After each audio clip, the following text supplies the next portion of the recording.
Você não é uma péssima mãe, é só tela em excesso, tanto você quanto para o seu filho. Ultimamente eu tenho notado que eu estava dando mais telas do que o normal pro Noah. E gente, só basta uma semana para a criança virar outra.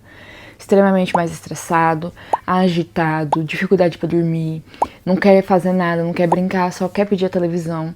Por mais que você dê um pouco de manhã, um pouco de tarde, vai mudar a criança e isso atrapalha tanto no desenvolvimento dele, na fala, na criatividade, dele ter a imaginação de criar coisas. Porque, assim, gente, a tela é o mal da geração, assim, fortíssimo. E isso é que venho percebendo, tipo assim, eu tinha aumentado um pouco da tela dele, infelizmente, e foi em uma semana só.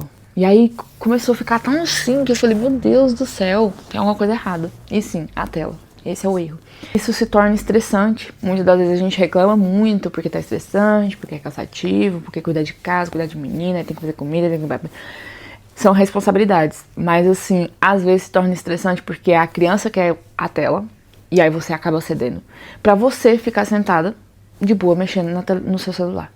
Então assim, será que vale a pena você emburrecer seu filho pra você ficar mexendo no celular, consumindo a vida das outras pessoas?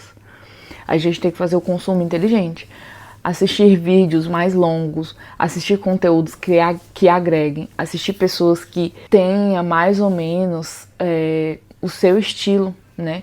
Porque às vezes a gente também entra numa base de comparação porque a gente começa a seguir pessoas que não faz sentido, muito consumismo, aí você começa a se comparar, você começa a querer comprar tudo, você começa a gastar, e isso entra num limbo muito fundo, gente. Você cai num buraco muito fundo. E quando você se vê, você tá assim, uma pessoa extremamente viciada no seu celular, não consegue dar tanta atenção pro seu filho quanto ele deveria receber, você não consegue manter sua casa organizada, você não consegue ter ordem nas coisas, se você olha assim, parece que tudo bagunçado, mas você já tá cansada só do fato de olhar e pensar que tem que arrumar, porque isso é tela em excesso. E eu tô falando isso não é pra te ofender, nem pra te doer, porque isso também serve pra mim, mas assim, já tem umas 2 semanas que eu venho controlando mais o meu consumo, e só agora que eu tô falando pra vocês, porque você também precisa controlar o seu consumo. Você tem que usar a internet ao seu favor, você tem que ser mais inteligente. Parece que a internet vem emburrecendo a gente, e isso vem atrapalhando a gente como pessoa a se desenvolver e como mãe. E muitas das vezes você se sente culpado, você se sente uma péssima mãe, mas não é porque você é uma péssima mãe. Você só tá deixando de fazer o que precisa ser feito, o básico, para estar no seu celular. E você tem que ser realista com isso. Você tem que parar e olhar. Por que que tá estressante? Por que que cuidar do meu filho tá estressante? Ah, porque ninguém me ajuda. Ah, porque eu fico em casa o dia inteiro. Ah, porque eu tenho que cuidar da casa. Mas aí você fica o dia inteiro em casa. O que que você faz tanto? Você lava roupa, louça, comida, chão, banheiro, assim, tudo da casa todos os dias? Se for, tá errado. E ninguém faz isso todos os dias. Acho difícil encontrar uma pessoa que lave o banheiro da sua casa todo dia, o chão da casa todo dia, enfim. Pra te ajudar isso, você precisa ter um cronograma. Inclusive, eu tenho eu já mostrei nos meus stories.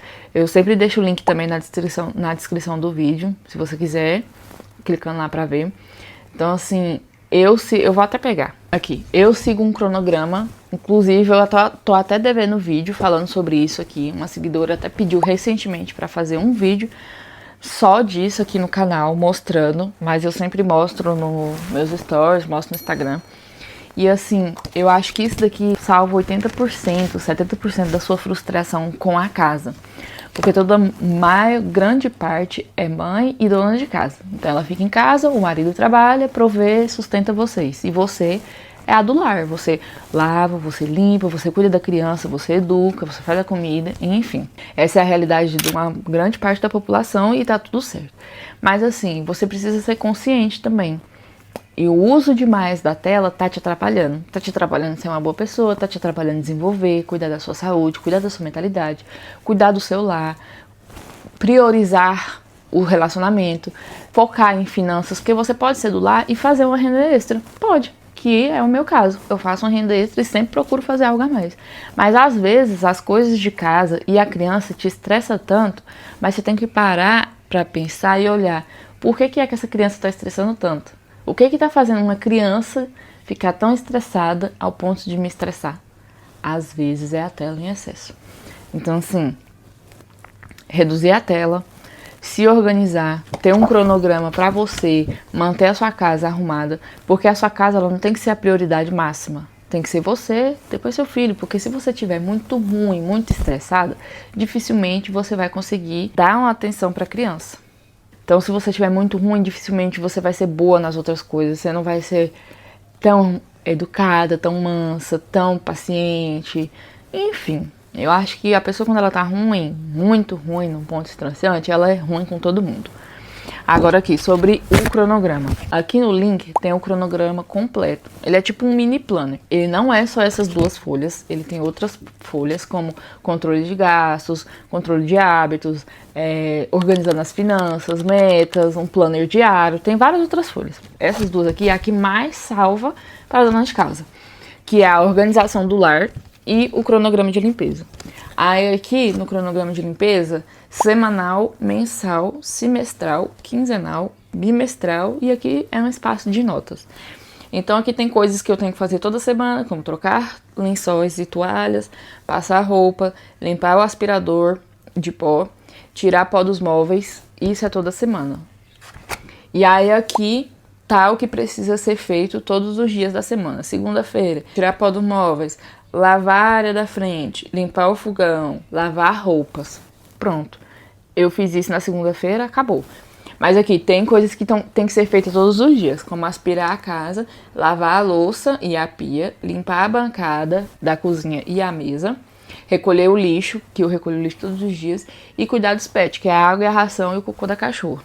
Aí, tipo, tem isso que é diariamente e isso da segunda-feira. Terça-feira, isso diariamente, passar a roupa, lavar banheiro social e varrer o quintal e a área. Pronto, fez isso, acabou. Quarta-feira, o diariamente, lavar roupas, mais a área do fundo e organizar a lavanderia. E assim sucessivamente. E aí aqui no cronograma de limpeza, essa aba aqui que eu repeti o diariamente porque às vezes não cabe tudo, que tá aqui check-up nos banheiros, que é ir lá, colocar as coisas, a pasta, os trem no lugar, passar um lenço na pia. E aqui só um aviso, né? Pegou, usou, guardou. E aí eu, que nem eu te falei aqui, quinzenal, bimestral, tem coisas anotadas aqui pra você fazer de tempos em tempos. E aí quando eu faço tipo uma coisa, tipo limpar interruptores, aí eu anoto a data que eu fiz da limpeza do interruptor, pra quando chegar daqui 2 meses de novo, eu limpar de novo. Então assim, essas duas folhas do mini planner, que tá aqui no link da bio, é uma das mais importantes para quem é dona de casa. Mas como eu falei, tem várias outras páginas que também é extremamente importante, inclusive a de controle de gastos, né? Tipo, lá tem uma aba que mostra como você controlar suas finanças, tem um lugar para você anotar o que você gasta diariamente, controle de gasto de parcelas, enfim. Eu acho que a organização é uma das coisas também que é muito importante para que a sua rotina seja um pouco mais leve, para que você não se sinta tão culpada, para que você não se sinta tão uma péssima mãe. Então a gente tem que saber muito o que consumir, o que fazer, o que merece o seu tempo, né, a sua dedicação, para que você não se sinta tão culpada e tão sobrecarregada ao mesmo tempo. Eu não sei se você está conseguindo entender, mas eu espero que sim. Use as telas e a internet ao seu favor. Eu sei que não é fácil cuidar de uma criança, eu não tô falando isso como se fosse a coisa mais fácil do mundo, porque não é. Inclusive eu tenho 2 filhos e eu vou te falar, não é fácil mesmo. Mas a gente também tem que saber consumir para que os nossos filhos não sofram tanto, sabe? Se você está se sentindo culpado, não se sinta, porque a vida é isso, é feita de erros e acertos. E o importante é você reconhecer aonde você errou, despertar e melhorar, fazer com que isso melhore. Então esse foi o vídeo de hoje, eu espero que você tenha gostado. Se você gostou, deixe seu like, comenta aqui alguma dúvida que você tenha, algo que você tenha a agregar, que eu vou estar lendo também. E não se esquece de se inscrever no canal.